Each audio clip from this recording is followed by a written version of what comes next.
各位网友，大家好，今天是2020年6月23号，星期二，欢迎大家参加王健每日观察直播1的节目。我们今天的题目是北京精准防控失利，那么形势全面收紧。我先讲一下北京的精准防控策略其实北京在这一轮的这个新发地疫情爆发之后采取的策略，也是一直采取的策略，叫精准防控精准防控有2个潜台词或者是背后的用意。第一个用意是什么？第一个用意是建立在原有的中国的这种网格化社区管理体系那当然当局非常有信心，我这个整个城市在我的这个网格化的管理体制下可以全面的控制全面控制，对每个人都能控制得到，所以呢我能够精准防控，我就能够抓到每一个人所以这是精准防控后面的底气，这是第一条。第二条，精准防控的这个思路是精准防控就不用全面防控，不用全面防控呢就可以省很多钱。那么精准防控可以省好多事就什么意思呢？就是大体上的方向是哪里有问题就抓哪里，从哪里开始着手其他先不动，搞定这个出问题的地方就行了大概的思路是这样。但是老实讲，精准防控和我们流行病学的这个原理是不符合的为什么？流行病原理呢，其实很多时候和精准防控的这理念是不匹配的不匹配。为什么？因为人群不可控。当然中共的任务就是控制人群，甚至控制你的思想他很喜欢控制人群。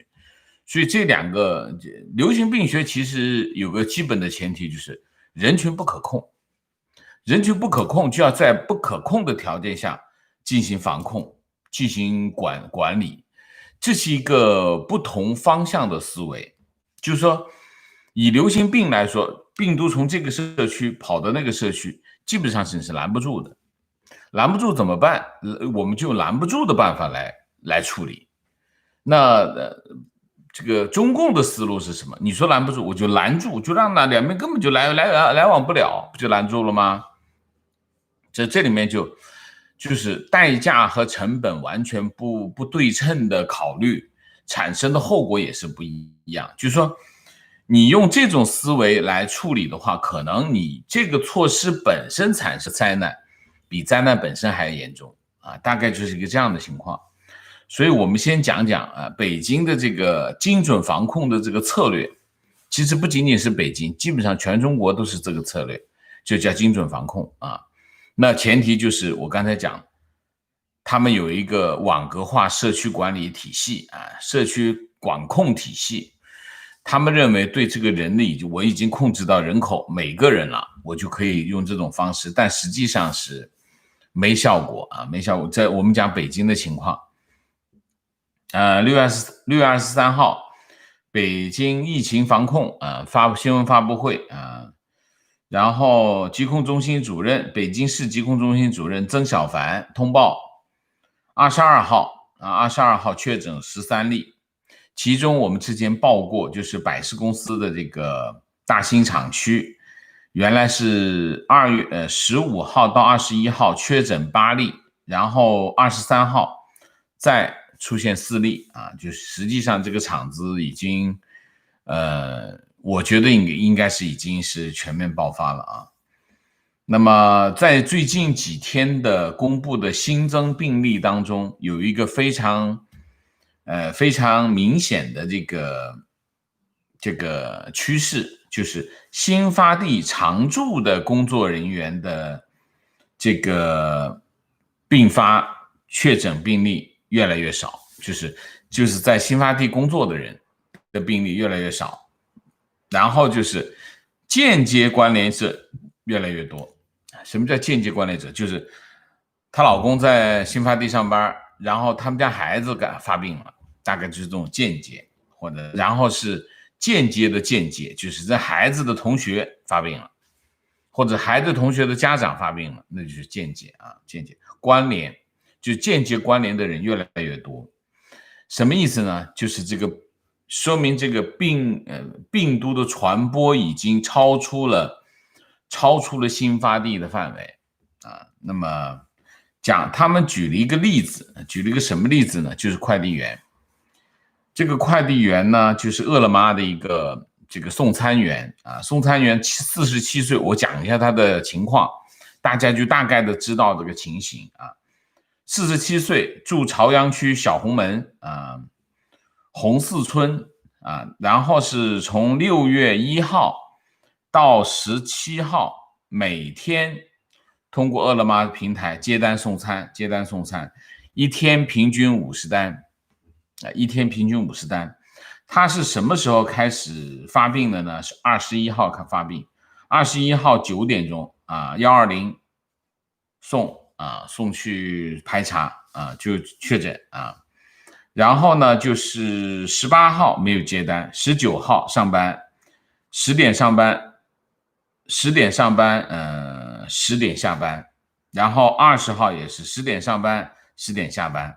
一天工作12个小时啊，21号确诊。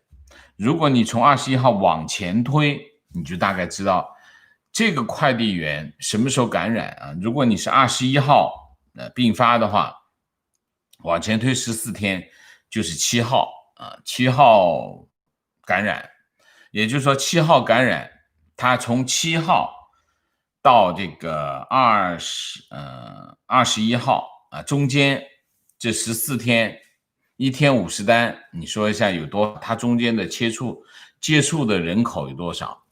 然后以它为圆心发散出去的传播速度有多少？大概是一个这样，就是说，其实流行病学是一个这个概念，就是其实这个病毒的传播不可控的原因就在这里，就是人不可控啊，人不可控。然后呢，从这个6月12号、6月11号第一例。新发地第一例，6月12号到22号这10天期间，北京宣布他们对重点地区、重点人群采样是294万，然后累计检测223万，就是还有几十万没测完啊，没有检验完啊。那么总共就是你就大300万嘛，10天是小300万啊，小300万。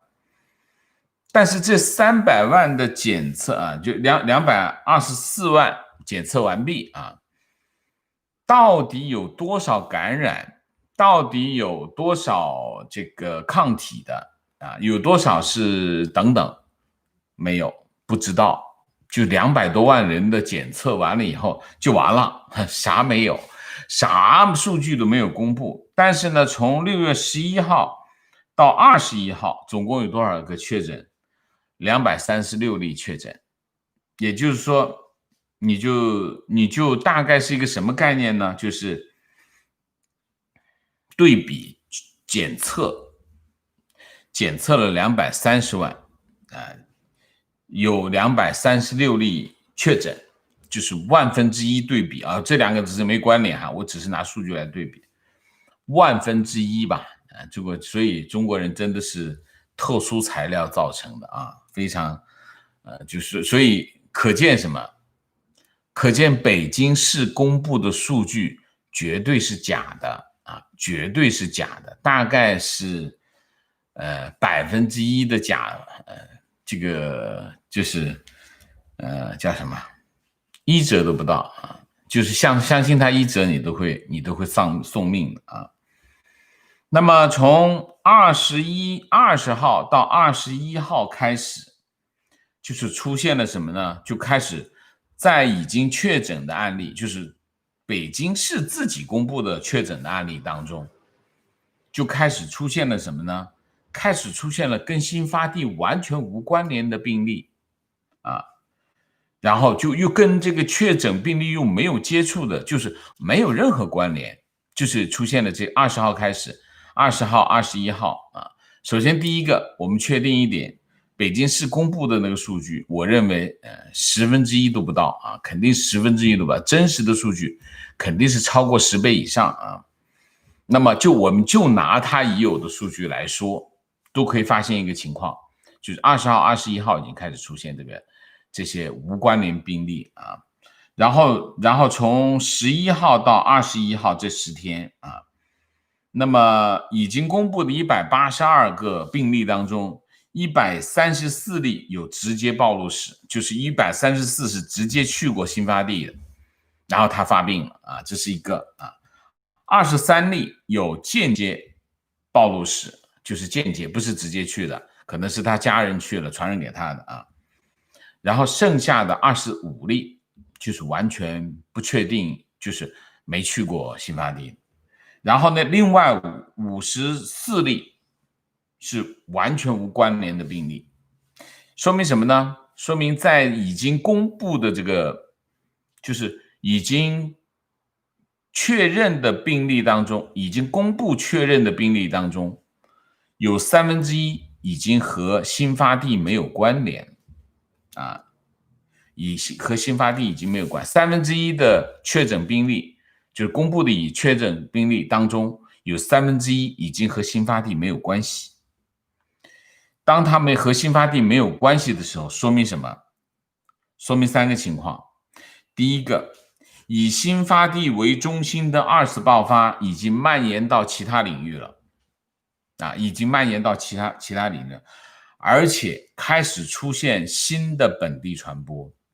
什么叫本地传播？就是你比如说你一个带菌者啊，你感染者，你跑到另外这个地方去，把病毒传染到那张桌子上，然后那张桌子上就有了病毒，然后那个人，然后呢，他这个病毒就在桌子上，在那里待着，生存下来，然后开始有人跑到这个桌子在吃饭什么的时候，这个人就开始感染，这个人就开始传播啊，就是已经和他没有关联了，就是和新发地没有关联的传播已经开始发生了，说明他这个病毒已经开始蔓延啊，这是第一个。第二个，以新发地为主轴的追查已经失败了，就是我们之前讲过，新发地的追查把时间节点截到5月30号，当然我觉得他可能说这么说，可能追查时间会更长啊，内部控制，因为如果你追查到5月20号，那两会怎么开？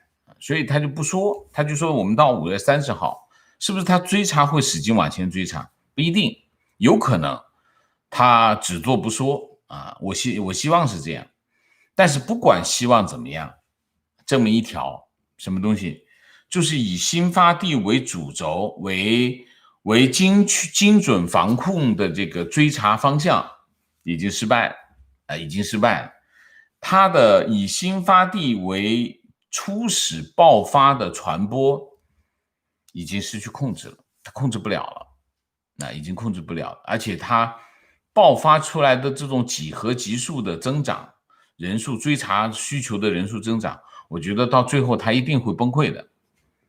你想一下，你去追查这个我刚才讲的这个快递员，一天50单，这50单涉及有多少人口？这涉及的50个人口，50单的人口，他以这些人为中心的发散出去，会是个什么级别的数量？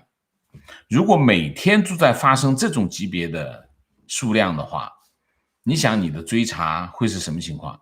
一定人手不够，对吧？你想一下是不是这个道理？所以呢，就是精准防控的这种模式已经失败了啊，就是以这个为前提去追查，所以所谓网格化，它不是个传播。如果网格化管理，你是个静态的管理模式是没有问题的啊。我这里有个人，我去这个人找到这个人，这里有个人，我要找到这个人，这是没问题的。但是如果它是个动态的发散的话，你所谓的精准防控、网格化管理就已经没有效果了。为什么？因为人数瞬间并发出来的数量太大，你怎么去追？就一个快递员，你可能出来好几千人，然后以这好几千人再为中心进行散发的话，你是传播过来。这就是互联网。互联网这是什么？互联网传播叫什么传播？我们叫互联网传播是病毒式传播。社交媒体的力量是什么？社交媒体的力量就是这种级别的传播。你有个大 V， 他有上百万的粉丝，他发一个消息出去，然后这些粉丝全部帮他转发的话，瞬间他的阅读量可以几百万以上啊，几百万，瞬间就几百万以上，上千万都有。这就是病毒式传播的力量。所以实际上所谓的精准防控就是没有搞清楚这种原理，实际上它会崩溃掉的啊，因为这个量太大了啊。那么除了这个传染病源不明确以外，还有一个什么情况呢？就是聚集。因为现在北京他们叫什么？他们的大体的防控策略是什么呢？一个是精准防控，这是一方面；另外一个叫外松内紧，就是底下做事情的收紧一点，但是表面上呢还是一片祥和。这种情况会给民众一个误导啊，非常严重的误导，大家就觉得没事了。没事了的情况会是什么？就是大家聚餐啊。所以北京已经发生了10起聚集性的这个疫情。你要知道这种聚集性的爆发后果是非常严重的啊，所以实际上现在北京不应该让进行这种聚餐，这种聚餐是非常危险的啊，非常危险的。你看哈，一个是面面俱到餐馆，这个已经很有名的了啊，还有就是百事公司的这个传染啊，还有这几个主要是发生在餐厅啊，餐厅。然后剩下来马上接着来会是什么？接下来就是叫什么？接下来就是端午节啊！端午节现在北京市发布这个北京市旅游局啊严防死守啊，严防死守。第一个严格管控文旅开放程度啊，按照30%的限流开放旅游景点30%啊，演出场所、娱乐场所、上网场所暂不开放。市区2级图书馆、博物馆、美术馆分别预约限流30%，暂停在端午节举办线下的大型的文艺旅游活动，大概就是这样啊。然后开放的酒店、公园、景区、乡村民宿、乡村旅游民宿户以及图书馆、博物馆、美术馆落实这个检控措施啊，然后不接受14天内来自中高风险地区的人员、入境人员以及本市涉疫市场人员入住的酒店、民宿、进入景区啊。低风险地区进京人员入住酒店和乡村民宿需要健康宝显示未见异常。大概就是这样啊，大概就是这样。因为现在马上就是应该是端午节快到了嘛，是吧？那么下一波就是旅游旺季，但是这个时候差不多就是最危险的时候了啊，这个时候最危险的时候，所以我在这里提醒这个北京的网友要特别小心，在这个时候特别要小心，因为游客开始进来啊，这种级别的爆发，不可控啊，非常危险，现在是非常危险的时候。好吧，那我也希望呢，在线的北京的网友也能够尽量的提供一些北京的情况啊，给大家分享。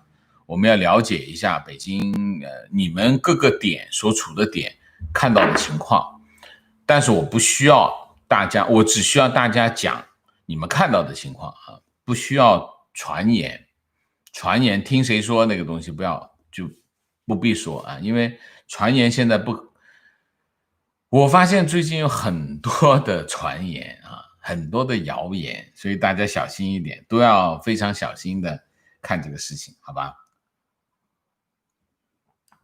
好，这是一件事啊，这是我们今天的主题。那么另外一个主题就讲讲昨天发生了一件叫什么贸易协议的事情，我也想讲一下啊，因为这件事情还是蛮大的啊。这个白宫贸易顾问纳瓦罗啊，在一个节目当中，在福克斯的这个访谈当中，他就讲，在中美贸易协议已经完蛋了啊 ，it's over 啊，完蛋了啊，没用了啊。然后那个我看一下哈，然后那个主持人问他，你确定吗？是真的完蛋吗？他说结束了。然后这件事情一出来，这个消息一出来，这个资本市场马上有反应啊，像亚洲市场，因为它是晚上发的这个晚上做的访问，然后亚洲市场跌声一片啊，都在跌，人民币也在跌，各种货币都在跌，市场也在跌。然后到了几点钟呢？到了晚上10点20啊，推特就开始，川普就发推特啊，说和中国的贸易协定是完整的，希望他们继续遵守贸易协定的条款。随后呢，这个纳瓦罗就发表声明说，我的言论被断章取义。那么我的意思是说，中共在这个病毒的起源上撒谎，导致这个全球大流行。我们现在缺乏对他们的信任啊，我们对他们不信任啊。然后大概就是这样，然后股市又回来了啊。这是一件看过去还是有点意外的这个事件啊。为什么？因为我一直认为川普的对华政策的最重要的影响因素是什么？就是中美贸易协议啊。那么昨天发生的事情告诉川普，市场如果你终止中美贸易协议的话，市场会跌得很惨，大概是一件这样的事情啊。那么纳瓦罗跟库德勒呢，是川普在经济领域的2个主要的这个顾问啊。纳瓦罗是比较鹰派啊，库德勒其实也比较鹰派啊，但没有纳瓦罗那么鹰派。但是以纳瓦罗的性格来看，纳瓦罗是一个他对川普是比较恭敬的啊。你看他跟川普出来，那这个纳瓦罗的态度是很恭敬的啊，很尊重川普。你说如果川普政府真的把这个中美贸易协定给废了，觉得会让纳瓦罗出来讲吗？这是不可能的事情啊，这是一个非常重要的政策，肯定是川普自己出来说。纳瓦罗是一个嘴上跑火车的人吗？我觉得不大像啊，不大像。这件事情就有点蹊跷。为什么呢？因为纳瓦罗并不是他是个很鹰派的人，这是没有错啊。但是他是个很尊重川普的人，他不会自作主张，就是说自己跑出来跟电视台讲这个中美贸易协议 over 了，没有了，结束了。我觉得他不可能干出这样的事情来啊。那么如果要他说这样的话，毫无疑问他肯定要去问川普。如果川普让他这么说，那可能是川普去测试一下外界的反应啊，看看我要付出哪些代价，然后回过头他再来补。这有这种可能性。可能性1啊，可能性2是纳瓦罗自己嘴滑说过头话，这可能性很小。我觉得最大的可能性，唯一的可能性就是川普让纳瓦罗出来探风声，探完风声之后再干嘛？再往回收。他要测试一下外界的反应是怎样。这说明2点。第一点，中美贸易协议在川普那里开始有点动摇了啊，开始有点动摇。也就是说，我一直讲，影响川普对华政策的，就是其中主要的障碍是什么？就是中美贸易协议。那么昨天是件什么事情？你看，昨天纳瓦罗出来讲，是在晚上啊，晚上核心的问题就是美国股市是收市了啊，美国股市收市，所以对美国股市没影响啊，所以从种种迹象显示，这件事情是川普的一个试探啊。那么中美贸易协议在川普心中的位置开始有些动摇了，啊。那么后面怎么讲不好说，为什么？影响他的因素太多，选情，还有我们昨天说的这个啊，哎呀，那新书啊，这脑子不好使，新书啊，那本新书，然后他选情，然后这个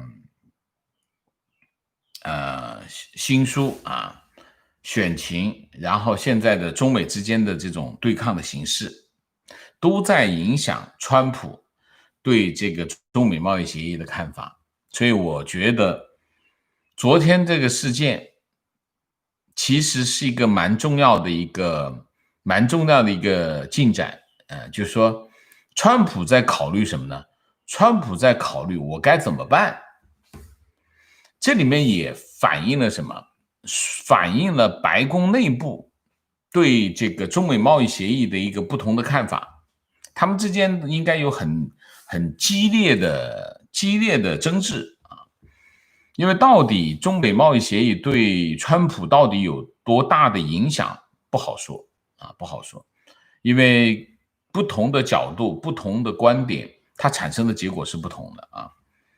好吧，我今天的主题就讲这么多，因为昨天发生一件这样的意外，我觉得要尽快的跟大家做一个交代啊，做个交代。那么好吧，我们现在进入互动啊，进入互动之后，请大家点赞啊，请各位网友请新来的网友订阅，请大家加入我的会员，支持我们啊，做更好的节目，做更好的自己，好吗？那么进入互动之后呢，请大家不要聊天啊，3个情况、问题、观点，谢谢啊。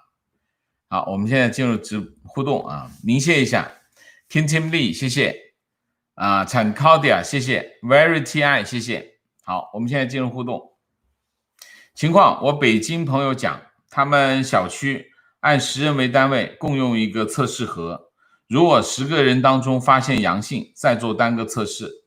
越靠近新发地的小区以3人为单位，不知道这种情况准确度有多高？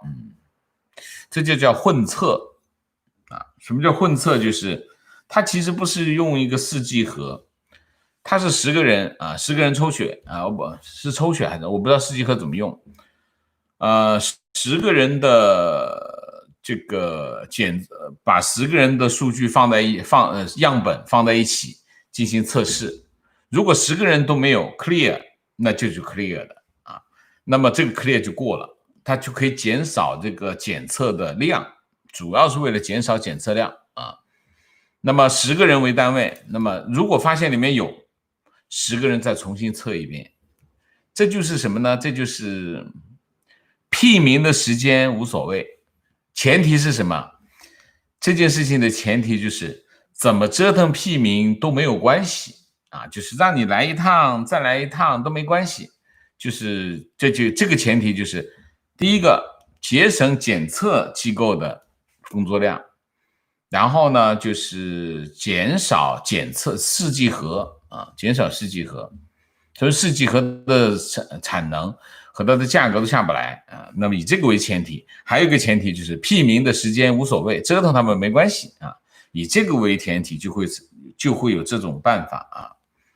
这个办法准确度跟那个是没有区别的啊，只不过是折腾大家啊。情况：北京的家人做核酸检测，7天出结果，结果出来后有效期7天啊，有效期7天。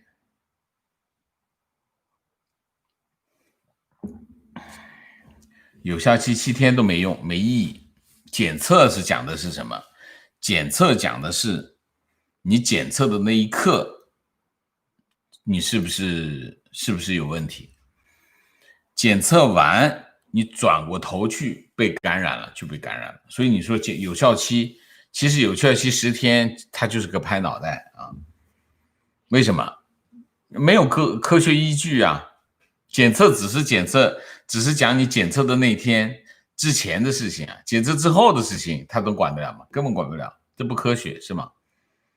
情况：北京东边某县，这里有很多北京上班的，前几天通勤差不多停了，居委会挨家上门调查是否在北京工作，以及是否去过新发地。非以上人员自愿去做核酸检测。这里自疫情以来无一人感染报道。自疫情以来常有直升飞机飞过，直升飞机跟这有关系吗？2月份曾有大批军警用直升飞机编队飞往北京，当时在海淀、香山附近的朋友都也看到，最近2个月这里天天有直升飞机在空中盘旋，从早到晚，每天外面总会有几趟救护车呼啸而过。啊，这是干嘛？东边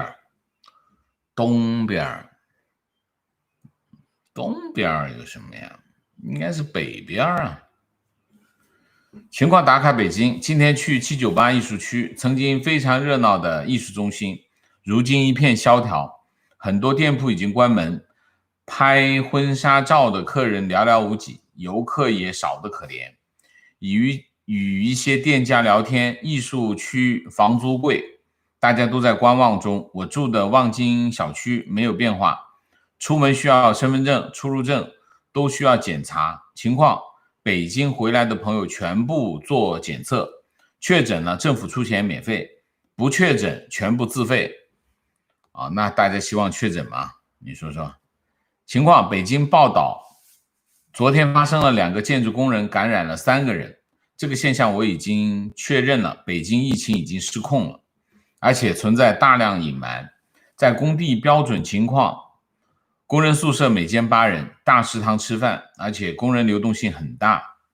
对，建筑工人的流动性非常大，就是你今天在这个工地干活，明天那边说我工资高了，加5块钱，你跑那边去了啊。所以建筑工地的工人流动性是非常大的啊。情况：这次洪灾报道都很低调，不报道了。CCP 高层也不露面了，习包子也不亲自指挥、亲自部署了。昨天不是开了个中欧峰会吗？习最喜欢参加这个高级别的领袖峰会啊。观点：信息是人类生活不可或缺的一部分。墙内搞一言堂的环境，为此付出的代价是底层人民和弱势群体。这类群体在中国是占绝大部分。判断一个社会系统是否正常运行，那就要看有没有为底层人民和弱势群体发声的新闻媒体。是这样。疫情、洪水、经济、民生，啥都不报道，啥都不让人说，大家因为关心才会问，总用谎言忽悠人，最后的结果就是众叛亲离。没人再关心中国那片土地上发生的事情了。还有就是那些粉红五毛，你们疫情、洪水、失业、饥荒和我们有什么关系？你们自己觉得好就自己玩去咯，今天不积德，日后无人帮。这个说给粉红跟五毛听啊。观点：98洪水，江泽民亲自去灾区视察慰问，人家起码去了，习怕死，直接玩消失，连去都不敢去。他去过哪？你说他去过哪？哪里有疫情他就跑到别的地方去了，去趟武汉，还把那公安部的副部长给抓了，你说说。提问：王所讲了几次价值观就是利益，但是还是感觉只是 claim， 能讲的再具体吗？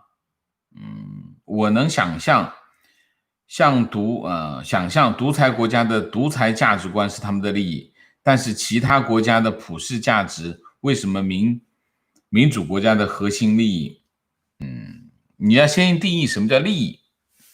利益不一定就是钱啊，利益就是好处。我们用一个简单的话叫利益就是好处。那么一个国家或者一个社区啊，价值观是不是好处？价值观就是好处。为什么？因为大家有共同的价值观，或者是有共同的理念，它会减少很多的矛盾和冲突。你说是不是好处？或者大家可以齐心协力去做一些以前做不到的事情，这就是好处。所以我说利益其实讲的利益不一定就是钱，利益可能是好处啊，所以我用好处可能会容易理解一点啊。所以价值观就是好处，一个国家有没有价值观很重要啊。如果一个国家有没有共同的价值观，有没有共同的理念，有没有共同的 vision。中国古代是农耕文明，农耕文明其实中国的国民啊，所谓的国民其实全是奴隶啊，都被分别绑在土地上。你要让他们共同的去做同一件事情，而不是分起来反抗。中国的做法是什么？就是让皇帝需要有更高的道德水平啊，道德要求，然后他去感召他的国民，就是你们要孝顺父母哈。那我表演给大家看，你看我孝顺父母了，然后他的子民们就行，那我也孝顺父母。这就是感召力，这就是价值观，这就是利益。好，大家都孝顺父母是吧？好了，我就不用养老了。中国的孝其实背后就是利益。什么利益？国家不用帮他养老了，讲究孝道，最后所有的老人都由他的子女抚养就好了。其实以前的不是这样的，以前是有公田来养老人的啊。到后来就我们推行一下孝道啊，那就推行孝道。那这里面就讲多了啊。情况，我住在华盛顿州州府，因为星期三有一个门诊手术需要做肺炎检测，服务很好，不需要下车。护士核对身份后取样，等15分钟就有结果。2个月前，因为邻居得了轻度肺炎，我们赶去检测，那时要等3天才收到结果。自己的经历说明州里的检测技术进步了啊，进步是这样啊。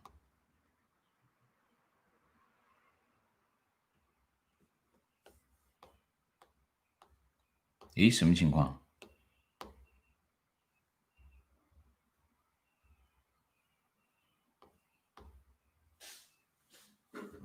那我来读这里吧。情况，北京房子月底到期，看着着急离京，帮他找黄牛做了核酸检测，黄牛钱花了800，今天上午出了结果，下午就飞走了。现在一天飞杭州只有2班飞机，飞机大厅空空如也。观点，习真的是窝囊废。 CCP 如果还有以后，领导人提拔先搞个小学水平测验一下。这什么情况？这是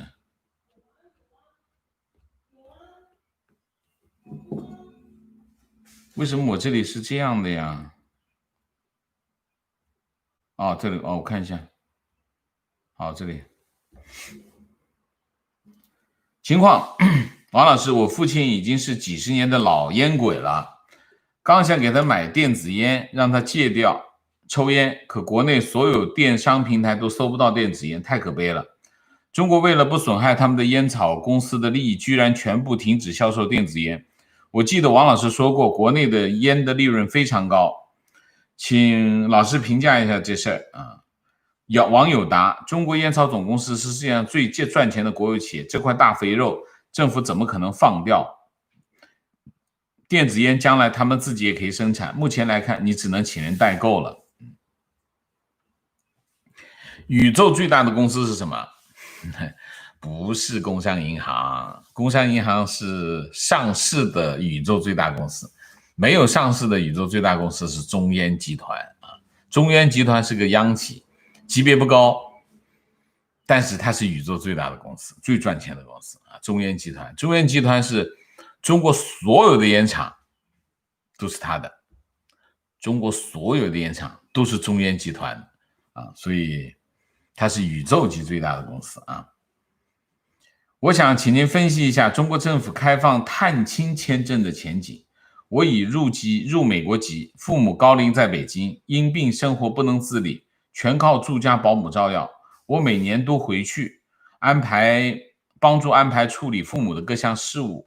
现在中国暂时终止了以前的签证，我发邮件去中国领事馆要求新的签证，领事馆没有任何答复。可否请您分析一下开放签证的时间？我真的不知道啊，这个要查一下啊，这个要问一下。但是现在不是还没有开放吗？这个办公吗？是不是没有开放办公的原因？还有一个这个航班的问题吧，我现在不清楚这个问题啊，抱歉。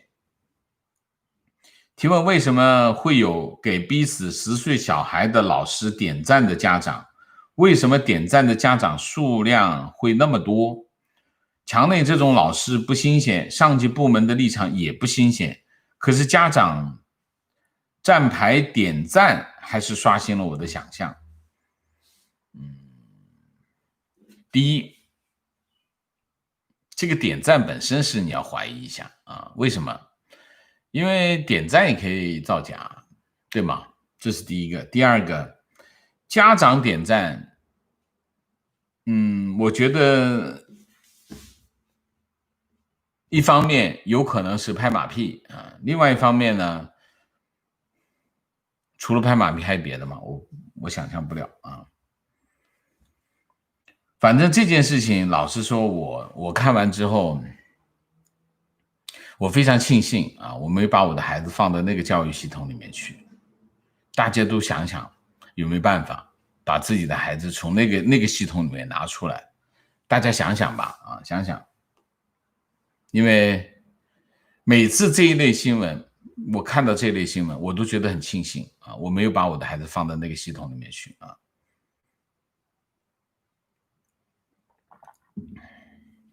情况东京每天30人感染病毒，大家的生活正常，只是戴口罩、勤洗手，没有影响生活和工作。为什么国内草木皆兵，各种的限制搞不懂？这就是2个原因，一个原因是什么？就是防控策略的不同啊，防控策略的不同，这是第一条。就是国内的这个所谓的精准防控，精准防控的目标是什么？其实有一点很重要。我们现在根据流行病学的原理，大家很清楚，在疫苗出来之前是不可能清零的，就是你会不断的有病例发生，因为你不可能把病毒消除掉，因为你没有疫苗。其实疫苗也不是消除病毒，疫苗是什么？疫苗是建立一个防堵墙，就是说你有个病人感染，然后你周围的人全部都已经有免疫力，那你这身上的这个感染的这个人身上的病毒就传播不出去，最后直到他身体内的病毒被消灭为止，这个病毒都没传播出去，这就是防堵墙，就是疫苗的作用，就是这个作用。所以呢，流行病的原理并不是说我们要把病毒消灭掉，在疫苗出来之前，你这个墙建不起来，那怎么办？就是尽量的减少感染率。就用各种生活方式的调整，各种的方式让生活尽量的正常，同时呢又减少传染的可能性啊，就采取各种措施，比如说社交距离啊，比如说洗手啊、口罩啊，比如说公共场合的一些消毒啊等等，很多这些措施，这些措施就是减少传染率，不追求零感染。但是中国现在的所谓的精准防控是什么？它就要2样东西。第一，不能有感染的病例发生，这是很不科学，非常不科学。怎么可能没有发生呢？你病毒并没有消灭掉，你怎么可能没有那么要不就是消灭那些说发生了病毒的官员，或者是消灭什么？消灭所有病毒的人，除了这个没有别的可能性。所以第一个，防控策略是有问题的，中国整个的防控策略和防控目标是有问题的。第二个，为了达到这个目标，他对老百姓采取了非常残酷的手段，而且他的整个的配套措施非常的差，所以一出现这个情况的，大家都很慌，很慌什么？可能出现物资短缺，可能楼底下会被封掉，可能他买不到东西，他可能遇到各种各样的情况。所以为什么叫恐慌？恐慌从哪里来？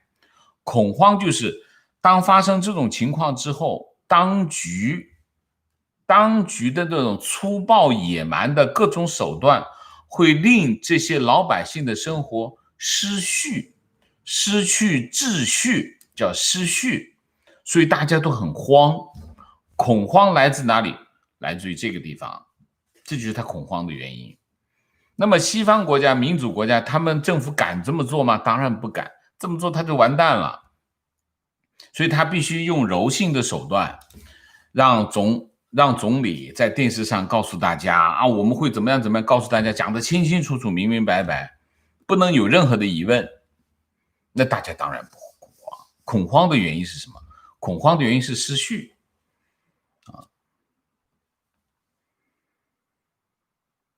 观点，我觉得王老师没把孝说透孝的本质追求的是对长上级的忠诚，以父母为出发点培养奴性，简直是天然的培养皿。所以我对现在推行的孝文化始终保持警惕。我认为连接家庭的纽带应该是爱，而不是奴性的衍生品。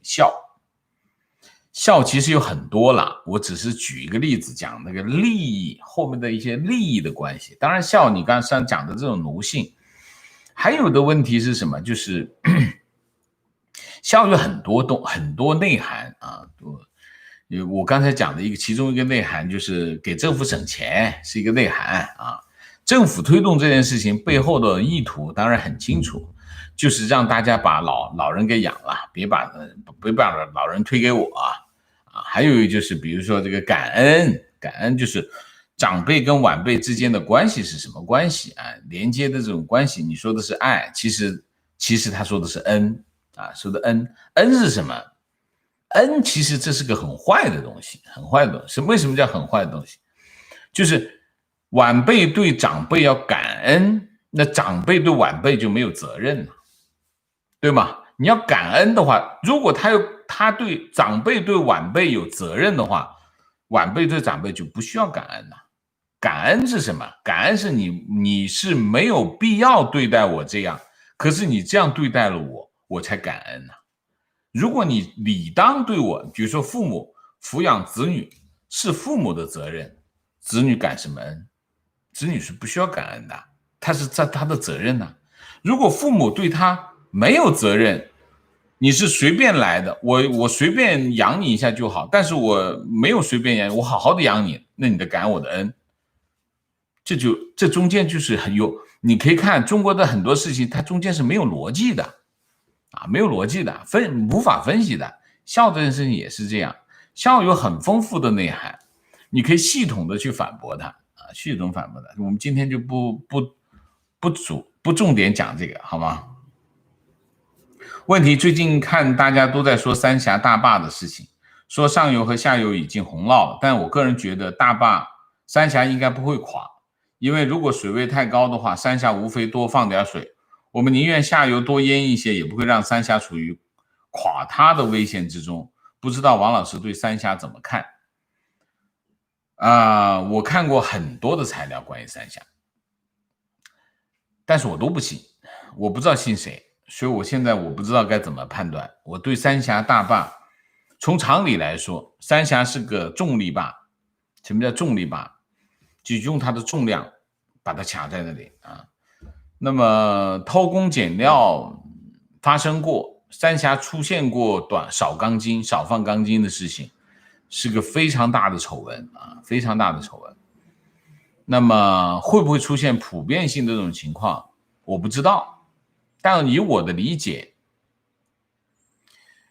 这种重力坝，只要你倒够钢筋、倒够水泥，它有足够的重量，理论上设计没有出太大的纰漏，举国之力去建一个这样的大坝，还有垮它，我觉得匪夷所思。在我来看，这超出我的想象，就是三峡大坝出现垮塌这种情况，我难以想象。这是第一个。第二个，有没有垮塌的可能性？有，就是如果所有的建筑物它都有设计就是你会有个设计的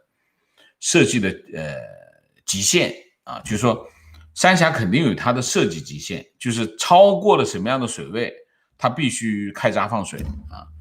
它会不会在操作层面出现问题，让它面临危险？有这种可能性啊，有这种可能性。但是你说从设计的角度，从建造的角度，它存在垮塌的可能性，我认为不太大啊，我认为不太，因为这本来不是特别难，这不是一件很高科技的事情，根本就是个低科技的事情。你说这件事情还办不好，那很多东西都有疑问的啊。所以，但是你说现在的三峡大坝的情况是怎样，我真不知道。我现在手上的正反两方面的材料都非常的多，我还得找一下，我手边上没有这方面的权威的人，所以我真的不知道该怎么答你啊，不好意思。情况，我同学在美国一家做特种螺栓螺帽的公司做采购经理，他们在3月份关闭了7家工厂中的2家，汽车零件供应商客户的订单量下降到平时的40%，现在已经恢复所有的工厂开工，这一周订单已经恢复到以前的水平。他们公司的客户包括特斯拉、福特汽车、通用汽车，对美国制造业的景气度很敏感。OK， 我这里讲一下美国的经济啊，讲2句吧啊。我昨天跟我一个美国的朋友啊，美国的在银行做的朋友吃饭啊，我们俩也不是吃饭，就是聊天啊。我们也聊起这个美国经济的情况。他给我的一个信息是什么呢？他给我的信息就是美国经济会反弹。为什么？因为他在银行做客户经理啊。他说银行现在这些他发现很多人很有钱。我说怎么会很有钱？他说你知道吗？这次美国疫情死了很多人，死的这帮人都是什么人？都是老人，都是婴儿潮时期的人。这一批基本上是美国最有钱的一批人，就是他们又有钱又不花钱啊，就是这批人。这批人死了以后出现一个什么情况？就是他的子女继承了他们的财产，然后他们就很有钱了，然后他们的子女跟他们不一样，他们子女就来花钱。所以他说就是出现的一个情况是什么？就是很多老人死了，这当然我讲这个节目有点对老人不敬哈，但是这是个事实，我讲给大家听啊。这批老人去世以后，他的子女继承了他们的财产，其实这些人是很有钱，这些人的钱被他们的子女拿来花，现在就很多这种情况，它会为经济带来一股推动力。就因为你要知道美国人有钱他就会花，这一花的话经济就会有刺激啊，这是我的朋友说的一个情况。但是在我来看，就算没这笔钱，美国经济也会反弹得很快。原因是2个，第一个，你看美国人的储蓄率过去2个月是飙升，所以美国人现在兜里有钱。兜里有钱的原因是什么？兜里有钱的原因是政府在直升机飞机撒钱，撒到他们兜里啊，所以他们这2个月没地方花钱，因为餐厅没开，玩的地方没玩，所以他们都憋在家里，憋得够呛啊。所以你看哈，现在美国的一些餐厅在外面外摆，可以外摆，不可以堂食，外摆，所以外摆一外摆马上坐满啊，就这种情况。这是第一个，就是美国人的消费力在累积，不断的在累积，这是一头。另外一头，中小企业没倒闭，中小企业没倒闭是因为政府给他们养员工，所以他没倒闭。所以这2头只要开放，这两头往中间一碰，需求马上释放，所以美国经济的反弹的速度会比想象的要快啊，这是我对美国经济的判断。就是美国经济避免了发生在中国的事情，我还是那句话，在中国发生的事情在美国没有发生，不会发生也没有发生，这是事实啊，这是事实。观点：西方社会秩序建立的基础是共识，中国的问题是社会没有普遍的共识，只能依赖强权建立秩序。中国不是没有共识，中国是没有建立共识的社会机制啊。观点：最近与中国的亲朋好友交流，很难取得共识，即使是一些我认为是普世价值的东西都失去了认同。这种情况与刚改革开放的那些年大家同仇敌忾的痛恨共产党的气氛大相径庭。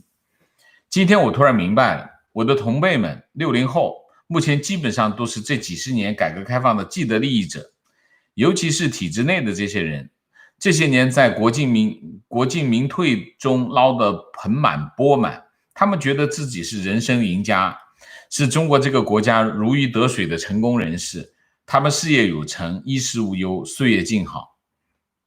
这其实是个假象。大部分被洗脑的人都觉得是这样，不仅仅是你这些朋友啊，其实大部分包括小粉红啊，包括五毛啊，他们都觉得他们是中国改革开放的既得利益者，否则他不会这么使劲啊。那为什么？这就洗脑嘛，洗脑让你是觉得有得利，但是其实是什么？你最近可以看到很多一些案例，什么案例？就是原来一些这个小粉红、大粉红，结果发现自己的房子给拆了啊，自己父母的房子给拆了，然后跑到网上来又来哭天抢地啊。其实所谓的既得利益啊，我都说过，在中国只有一个人是主子，其他全是奴隶，全是奴才啊。奴才是什么？奴才就是你所有的利益都是暂存在你那里，就是当我不高兴的时候就可以把你拿走的，就是可以把你重新剥夺你所拥有的一切。其实他们这种就是获得感，中共发明一个这样的词叫获得感。获得感是什么意思？就是让你有获得感，让你觉得我是既得利益者，但其实你只是个感而已，你不是真的既得利益者。就是以下一秒钟让你有获得感之后，我下一秒钟可以把你所有的获得都剥夺走。为什么？因为你没有个人权利啊，你的个人权利没有保障。其实在中国最大的问题是什么？在中国最大的问题就是个人权利、个人利益是没有保障的。政府权力非常的大，他随时可以剥夺每个人的任何，不管你，我都说过，你马云有多厉害，马化腾又怎么样，安排一个处长让你死无葬身之地，你信不信？就够了。你想一下，安排个处长就可以把你的首富把你干翻，那你想想，上面的厅长呢，上面的省长呢，会怎么样？所以其实所谓的获得感，就是中共的发明的词儿，其实很到位的啊，给你一种获得感，但是呢，只是获得感而已，你的那个获得其实不可靠的，随时可以拿走。观点：我不同意一次测20个人是浪费屁民时间的观点。如果测试量是1000万人级，而感染人数不是很多的情况下，可以加速测试时间，快速排查，再细致查20人一组的每个小组，效果会很快。我不是五毛，我认为先初筛再出烧是可行的，我当然认为是可行的。但是你知道为什么吗？你这样做的后果就是被查出来这些人还要去测试一遍，对吗？是不是？就是啊，你觉得这些人的少数时间是无所谓的是吗？我觉得还是有所谓的啊。而且前提有一个大前提，就是你认为是少数人的情况，你怎么在没有测的情况下，你怎么知道那是少数？所以这里面不完全是先粗筛再细筛，这个问题是没有问题的，但前提是什么？前提是有两个，第一个，你真的知道这群人里面他的感染率是很低的，这是第一个。第二个，你的检测是很精确的，就是你的检测率是精确的，而不是检测率是很低的你好，王老师，我长期生活在法国，父母在北京，父母快80了，是部队退休干部。今天父母收到上级派发的表格，要求填写配偶、子女移居海外的信息，超过1年，包括国家、工作单位、证件号码等等，也没有解释原因，要如实填写上交。你怎么理解这个现象？这只是疫情有关，这和疫情有关吗？这和疫情没有关系，是什么？就是人身控制。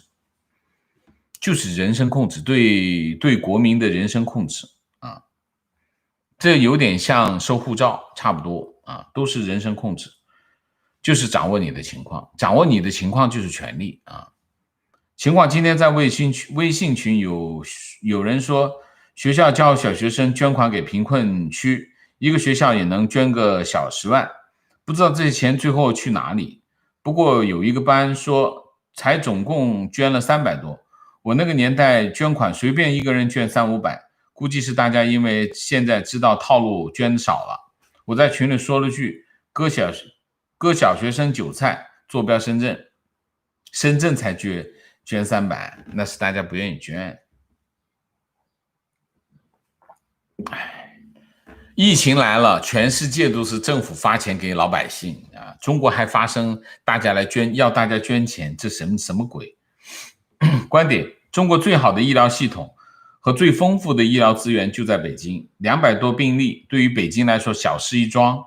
北京的医院比纽约都多，北京市医保定点医疗机构1935家，200多病例，平均9家医院才分到一个病人，用得着全国医疗系统驰援北京吗？毫无疑问，北京在瞒报观点：以前读过一篇国内学者的分析，说校文化导致中国历史没有养老体制，爱应该是自发的，父母做得好，儿女自然会感恩，不需要被绑架养儿为了防老。别说母爱有多伟大，我是反正觉得中国的校文化其实是非常功利的我认为是这样。观点：王老师讲孝顺恩义非常有意义。王老师很多价值观非常正，这是和你多年生活在国外有关，可以颠覆以往正确的价值观。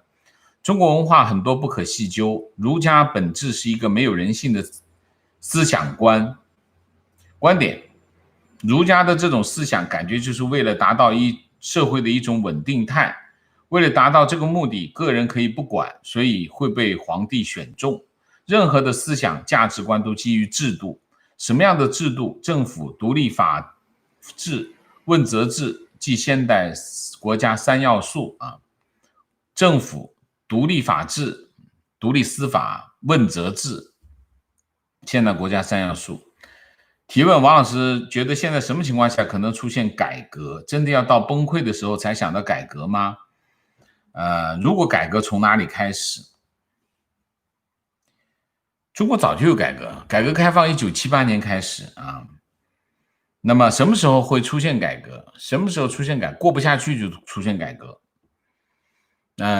中国的改革从来都是过不下去了才去改革。你比如说我们讲1994年的分税制，为什么？分税制差不多这个国家当时已经快崩溃了，就是国家的财政快崩溃，中央跟地方已经打得不可开交了，才想，哎呀，那还是搞分税制吧。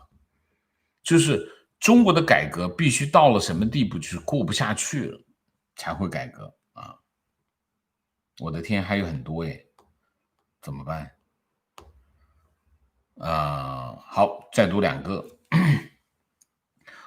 观点：作为墙内人，其实我身边不少独立思考的人，讨厌中共体制，虽然大多数人被中共洗脑，但还是有少部分明白的人，这些人在高压制度下不是不会显现的。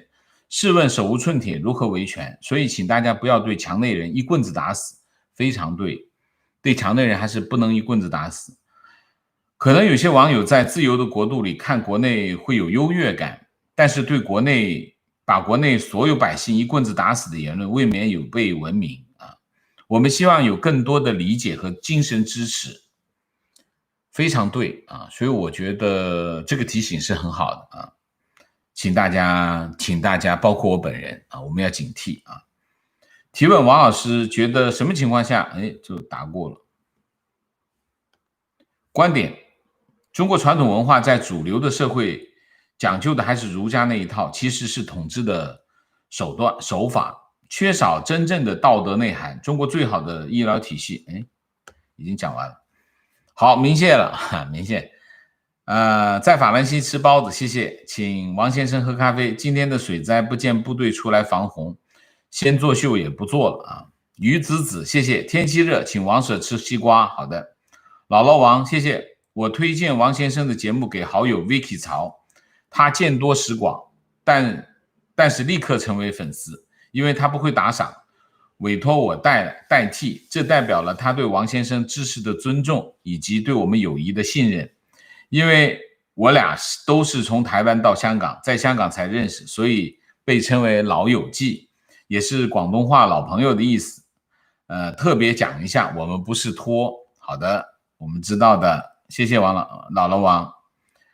杨俊哲，谢谢。快1年了，现在这个节目已经快成为我每天早晚打卡节目。一个在异乡一个人，有王老师和美西陪伴，甚是欣慰。谢谢你的支持 ，VeryTI， 谢谢。感觉周围北方的亲戚朋友，即使有了武汉的教训，现在有了东北和北京的疫情，还是对政府深信不疑，毫无防备心。那是因为媒体没有作为啊。John Snow， 谢谢。J 江，谢谢。情况，感谢王老师每天辛苦。我老婆自称她自己不是小粉红。但是和他聊到北京，他还是相信北京控制住了。我解释他根本不听，还是让我少看外媒。有时带了些情绪说他一脸鄙视，说我走火入魔。我也是无语，希望有王老师的口才和逻辑，好吧。Sophie 杨，谢谢支持王老师。请问怎么样才能跟国内墙内没有翻墙的网友分享你的视频或者是音频呢？好像有点难啊。好像有点难。三里湖，谢谢王舍辛苦了。今天肖若元说川普反水是大众误解了，说那是川普针对那本书在解释，我怎么感觉是肖生误解了？OK， 贝拉瑞，谢谢 TT， 谢谢，请王老师喝白咖啡配甜甜圈，谢谢你。Mike Law， 谢谢。好，我们今天的节目就到这里，感谢大家参与，我们下个节目再见。再见之前，请大家点赞，请新来的网友订阅，请大家加入我的会员，支持我们做更好的节目，做更好的自己。谢谢大家，记得点赞，谢谢。